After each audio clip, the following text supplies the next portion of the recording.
네, 이번에는 세상의 모든 경제 이슈를 알려드리는 시간이죠. 경제 언박싱 코너입니다. 오늘도 미중산업경제연구소 조용찬 소장님 나와주셨습니다. 소장님, 어서 오세요. 예, 안녕하십니까. 안녕하십니까.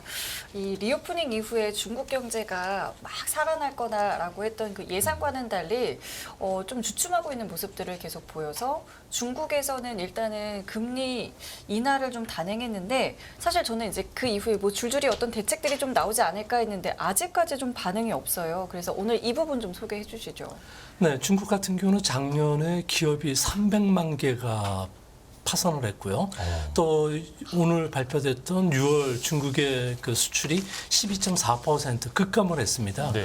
이 때문에 중국 안에서는 중소기업을 중심으로 해서 임금 체불뿐만 아니라 임금 감소가 시작되면서 매일 200건 이상의 신규 대형 스트라이크들이 일어나고 있거든요. 네. 그러니까 소위 말해서 사회가 불안해지고 활화산 위에 앉아 있는 이런 불안 상태가 지속이 되니까 최근 중국 지도부하고 기업의 리더들 네. 그리고 민간 경제학자를 중심으로 해서 6차례 회의를 했다고 합니다. 예. 주식시장에서도 회의를 많이 하는 회사는 주식을 사지 말라는 이야기가 있는데요. 아무래도 이견이 많기 때문에 그렇죠.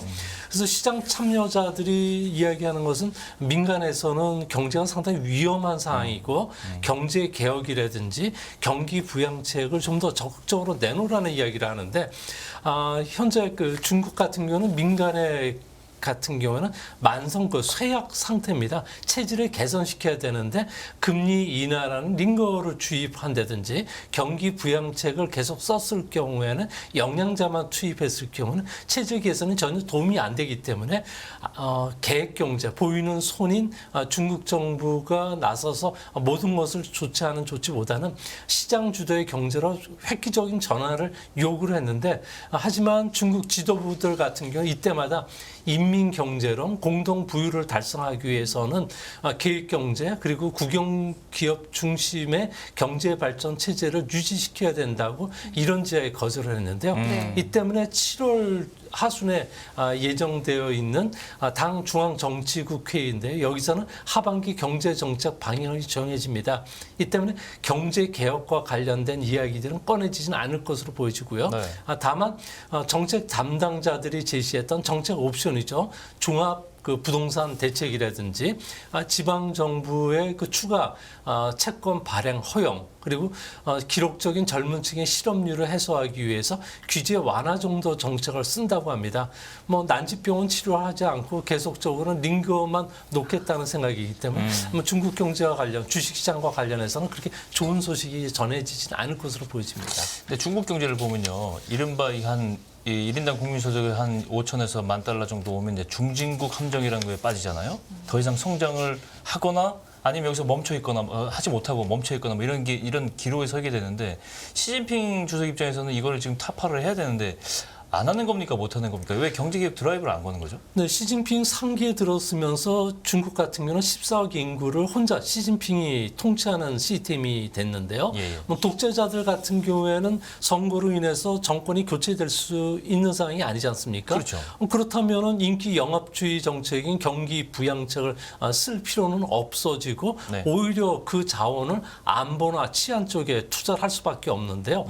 전쟁이나 권력 투쟁에서 패하면 독재자들 같은 경우에는 권력을 잃게 되고요. 이는 푸틴을 통해서도 분명히 학습이 됐기 때문에 러시아 반란 사태가 일어난 뒤부터 시진핑 같은 경우에는 상하이 그 협력 기구를 통해서 해양 세력에 단결해서 해양 세력에 대항해서 연계를 강화하자고 이야기를 했고요. 또 군부를 찾아서는 실전적인 그 전투에서 승리할 수 있도록 전쟁 계획을 착실히 다지라는 이야기를 했는데요.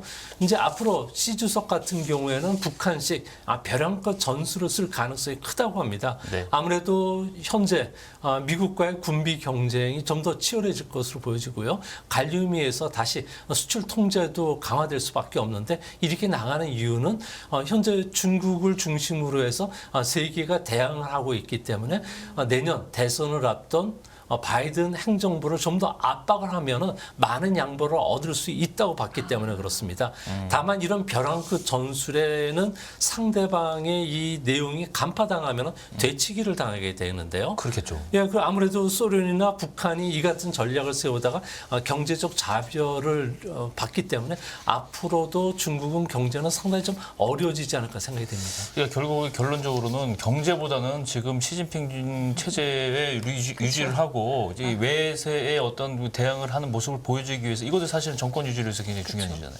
여기에 더 신경을 쓰고 경제는 좀 뒷전이다 이렇게 해석이 되는 거잖아요. 이게 상식으로는 좀 이해가 안 가네요, 진짜. 근데 중국 입장에서 보면은 그 모든 정권들 같은 경우는 외부 침공에 의해서 무너지기보다는 아무래도 내부가 취약한 상태에서 특히 경제 부분과 관련해서는 거의 100m 달리기 선수한테 손을 묶고서 달리라는 이야기를 하고 있기 때문에 그런 거죠. 예, 이런 상황이 앞으로도 지속이 된다면 아하. 과연 중국 주식시장에 투자를 계속 해야 되느냐 이 문제도 고민해봐야 될 것 같습니다. 그렇겠네요.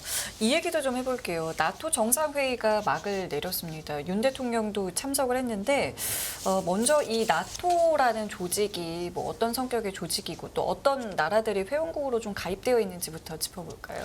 네, 북대서양 그 조약 기구는 유럽의 그 자유민주주의 국가들이 소련의 그 군사적 침략을 막기 위해서 바르샤바 조약 기구가 되겠죠. 대항하기 네. 위해서 1949년도에 만든 군사 동맹인데요. 네. 집단 방위, 그 위기 관리, 안보 협력이라는 세 가지 핵심 임무를 부여받고 있고요. 그 중에서도 가장 그 신성한 의무라고 하는 회원국의 영토, 국민들을 방위하는 업무가 가장 중요한 임무입니다.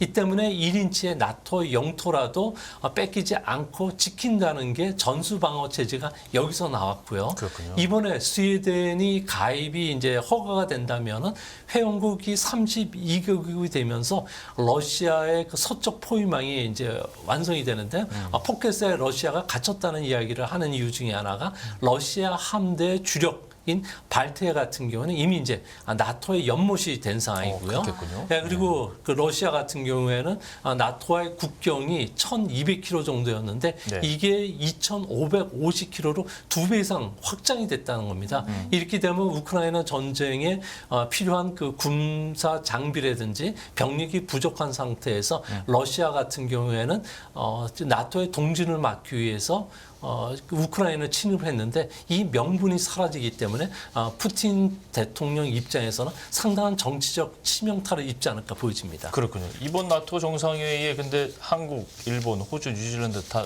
유럽 국가가 아닌데요. 어떻게 초청을 받은 배경이 뭘까요?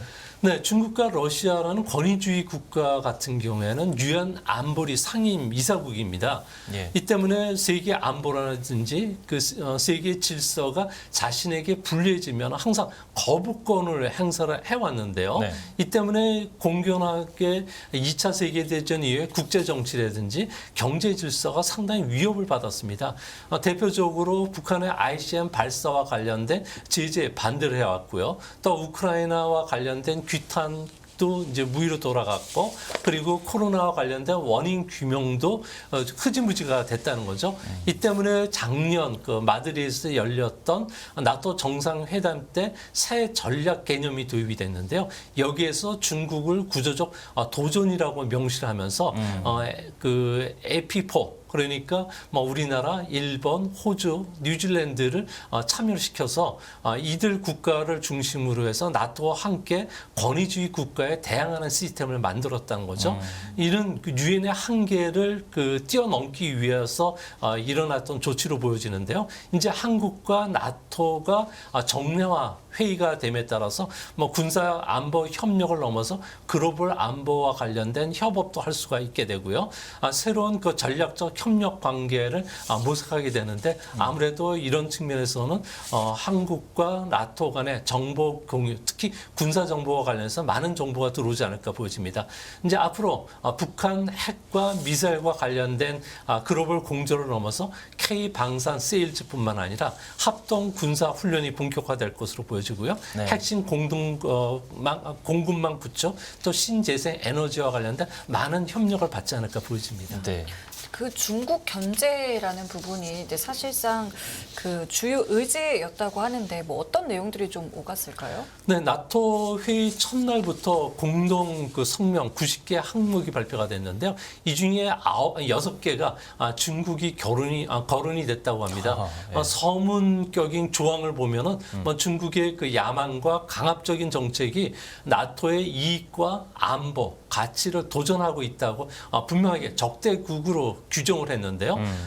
아무래도 나토 입장에서는 중국이 우주에 그 쓰레기를 버린다든지 그 사이버 영역, 또 바다 쪽에서 규칙에 기반한 국제 질서를 전복시키려 하고 있고 네. 또 우크라이나를 침공한 러시아를 돕고 있다고 명시를 했는데요. 이뿐만 아니라 회원국인 그 미국의 마이크론에 대해서 경제적인 보복을 하면서 유럽 국가들과는 경제 협력을 강화한다는 것은 나토 내 균열, 그러니까 소위 말해서 분열을 좀 조장시키고 동맹을 보호하기 위해서 나토는 이제 나서야 된다는 이야기를 명시적으로 했고요. 네. 두 번째로는 그 중국이 국제 규범에 기반한 국제 질서를 전복을 시키려는 시도를 하고 있다고 했는데요. 여기에는 공자 학원을 통해서 젊은 층을 이데올로기적인 그 세뇌를 시키는 심리전을 계속 하고 있다는 점, 그리고 해킹과 사이버전을 계속 벌이고 있다는 점, 그리고 공격적인 레토닉이죠. 그러니까 가만두지 않겠다. 중국 이익을 해치는 상황에 대해서 자시하지 않겠다. 머리가 깨지게 하겠다는 이런 발언과 관련해서는 아무래도 그 상당히 좀 안 좋게 생각했던 것으로 보여집니다. 이뿐만 아니라 반간접법이 시행되면서 서방 기업 괴롭히기가 시작이 됐기 때문에 앞으로 새로 추가된 단어 중에는 동맹 보호, 항행의 자유를 지지한다는 이야기를 했는데요. 네. 이 때문에 대만 해협뿐만 아니라 동중국해, 남중국해에 대해서 나토가 동진해올 가능성이 높다는 점에서 중국 입장에서는 상당히 위기감을 느끼는 것으로 보여집니다. 그럼요. 이게 조금 더 단순하게 보면 결국 미중 간의 갈등이 이 산업 측면에서도 그렇고 군사나 이 외교 측면에서도 격화되고 있고 미국이 나토를 통해서 서방을 규합을 해서 중국을 이제 압박하는 뭐 그런 모습이잖아요. 중국도 뭐 가만히 있지 않겠죠. 뭐 굉장히 나토가 이 정도 얘기를 하는 거는 굉장히 이례적인 일이라고 저는 생각하는데 중국도 뭐 만만치 않게 지금 세게 나가고 있는데 반응 어떻습니까? 네, 중국 유럽 그 연합의 주재 그 대표부들 같은 경우에는 나토는 냉정적 사고 그리고 이데올로기 편견에 가득 차 있고 이 때문에 단호하게 반대하는 입장을 표명을 했고요. 중국 입장에서 이런 불만을 터뜨린 이유 중에 하나는 나토가 중국을 사실상 적대국으로 분류한 상태이기 때문에 아시아에 군사력을 투사한다면은 지금 현재 쿼드나 오코스 그리고 한미일 군사 협력뿐만 아니라 차원이 다른 나토가 들어왔을 경우에는 중국 입장에서는 아주 끔찍한 상황이 될 수밖에 없는데요. 그렇죠. 이렇게 되면 탈중국화 물결이 유럽에 덮치게 될 거고 지난 10년간 유럽에 엄청난 자금을 투입해서 1대1과 관련된 사업들을 진행시켰는데 이게 모두 무산이 될 수 있다는 겁니다. 이뿐만 아니라 최근 들어서 우리나라 입장에서는 중립적인 외교 노선을 버리고 나토 회의에서 세계 보편적인 가치관을 지키겠다고 선언했는데요. 네. 이는 그동안에 눈치를 봤던 아시아 다른 나라들 같은 경우에는 자유민주주의, 시장 경제 국가의 편을 서겠다는 국가들이 더 늘어나기 때문에 아시아 질서에도 커다란 영향을 끼칠 수밖에 없습니다. 그렇죠. 이 때문에 중국의 두 개 관영 나팔수들이 있는데요. 중국판 황구칠보가 대표적이고 또 한 가지는 영국판 글로벌 타임즈가 있는데 글로벌 타임즈 같은 경우에는 나토를 두고서 워싱턴에 도끼, 창, 삽이 됐다고 이야기했고요. AP4 국가들이 이번에 초청과 관련해서는 아시아 태평양 지역에 나토의 검은 손이 뻗치고 있기 때문에 철회하라. 그리고 일본에 대해서는 파시스트 침략에 이어서 두 번째 아시아 국가들에 대한 배신, 범죄라고 이야기할 정도로 상당히 좀 예민하게 반응하는 그런 모습입니다. 네. 네. 이 얘기도 좀 여쭤보고 싶은 게 제니 딜런 미 재무장관이 중국에 다녀왔잖아요. 뭐 다녀온 이후에 뭐 어떤 뭐 성과라던가 결과물이라던가 이런 게 있었나요? 네, 첫 술에 배부르냐는 이야기가 있는데요. 아무래도 지구 온난화 관련해서 범세계적인 문제와 관련해서는 뭐 대화를 하고 그 다음에 협력을 강화하기로 했다는 게 유일한 성과입니다. 네. 이 때문에 양국 간의 의견차가 전혀 좁혀지지 않은 상황이고요. 이 때문에 그 디리스킹과 관련해서는 자넷 옐런 그 재무장관이 중국에 설명을 했습니다. 중국이 비시장적인 관행을 여전히 사용하고 있고 패권을 추구하는 한 미국 입장에서는 국가 안보를 위해서 위험 절감 정책을 쓸 수밖에 없다고 이야기했는데요. 네. 이 때문에 앞으로 며칠 이내 미국 같은 경우에는 그동안에 반도체 제재와 관련해서 기업을 콕 찢는 엔티티 리스트에 포함시켰는데 이거를 중국 전체로 확대시킬 가능성이 상당히 높은 것으로 지금 나오고 있습니다. 예. 뭐 최근에는 하이엔드 제품과 관련된 그 전공정 반도체 장비를 만드는 네덜란드, 일본이 참여를 하면서 개별적인 참여를 했지만 앞으로는 전공정뿐만 아니라 뭐 후공정 그리고 하이엔드뿐만 아니라 미들엔드 장비까지도 제재 대상으로 늘 가능성이 큰데요. 이렇게 되면은 바이오 기술뿐만 아니라 항공, 통신 분야와 관련해서 규제가 확대될 예정으로 있고요. 수출 규제뿐만 아니라 미국 기업의 대중국 투자도 이제 규제 대상이 된다고 합니다. 또 해당 분야의 중국인들 같은 경우는 미국 비자 취득이 금지가 되고요. 동맹국들도 대중국 기술 봉쇄에 동참하라는 요구가 강하게 되는데 가장 미국 입장에서는 무서운 카드가 중국 첨단 기업들의 돈줄을 말려서 아예 R&D 투자를 못할 정도로 전방위적인 그 금융 압박을 가하겠다는 겁니다. 그렇죠. 이렇게 됐을 경우에 우리 기업들도 중국에 투자를 했을 경우에는 미국의 제재 대상이 될 수가 있기 때문에 이번 7월 말에 발표될 예정으로 있는 종합 반도체 최종판이 상당히 좀 궁금해지는 상황입니다. 그렇군요. 저는 이 대목이 굉장히 무서운데 미국의 원천 기술과 소프트웨어를 이용한 제3국의 반도체까지도 미국 허가 없이는 중국 수출을 금지한다. 이게 이제 핵심이라고 저는 보는데 정말 우리 이 미중 간의 이런 산업적 갈등은 우리나라와 아주 직결된 문제예요. 그죠? 어떤 영향을 좀 예상할 수 있을까요? 네, 가장 중요한 거는 시진핑 국가주석 같은 경우에는 군민 융합 정책을 썼습니다. 민간의 그 핵심 기술을 가지고 군사력에 이용하겠다는 건데 대표적으로 원자력 잠수함 같은 경우는 AI 기술을 활용해서 방어 체제뿐만 아니라 공격 능력을 비약적으로 향상시켰는데 이게 이제 앞으로 진화 전투뿐만 아니라 우주 전자, 사이버, 감찰, 정찰까지도 이제 확대가 되면은 미국 입장에는 상당히 좀 곤란해질 수가 있다는 겁니다. 이 때문에 지금 당장 첨단 반도체 7나노미터 이하의 반도체를 생산하는 EUV죠. 네덜란드 기업뿐만 아니라 한 세대 전인 심자외선 노광 장비라고는 DUV 생산도 이제 제재 대상이 되는데 이렇게 되면은 일본은 7월 23일 그리고 네덜란드는 9월 1일부터 중국과 관련된 반도체 장비뿐만 아니라 부품 수출도 중단이 되게 됩니다. 네. 이렇게 되면은 현재 3세대 반도체뿐만 아니라 앞으로 4세대 반도체와 관련된 생산을 못하게 되는데요. 이렇게 되면 중국 입장에서는 6G 표준 그리고 5세대 완전 자율주행 자동차뿐만 아니라 고급 전기 자동차 생산에도 타격을 받게 되고요. 이제 문제는 범용적인 제품까지도 규제 대상이 될 가능성이 높다고 합니다. 그렇죠. 소위 말해서 전력 반도체인데요. 전력 반도체가 들어가는 산업은 뭐 전기차, 태양광, 사물 인터넷, 인공지능, 모바일 기기의 핵심 부품 그러니까 모든 제품에 들어가는데 이와 관련된 우리나라 기업들은 KEC, EST, ST프로, TCK, 하나 멀티리얼스와 같은 미들엔드 전공정, 후공정 들어가는 기업들이 우리나라의 상당 부분이 포진되고 있다는 겁니다. 만약 시행이 되면은 관련 기업의 타격이 불가피하고요.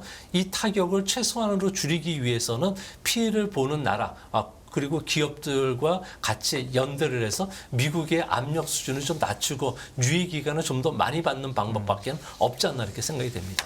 옐런 장관 보면 이번 방중에서 보면은 뭐 반도체 규제나 광물 수출 규제 사실은 이 반도체 규제는 이제 미국 쪽에서 주로 쓰는 카드고 광물 수출 규제는 중국의 카드라고 볼 수가 있는데 이게 이견이 좁혀지지 않았어요.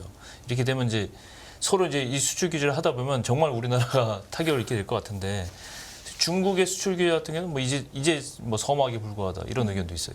네, 그렇습니다. 뭐 수출 규제는 양날의 칼이 될 수밖에 없는데요. 뭐 고집도 세고 국제 협상력이 떨어진 시주석 같은 경우에는 아무래도 자신의 권위를 지키기 위해서는 미국이라든지 서방 국가에 대해서 규제의 칼날을 좀 더 날카롭게 할 가능성이 큽니다.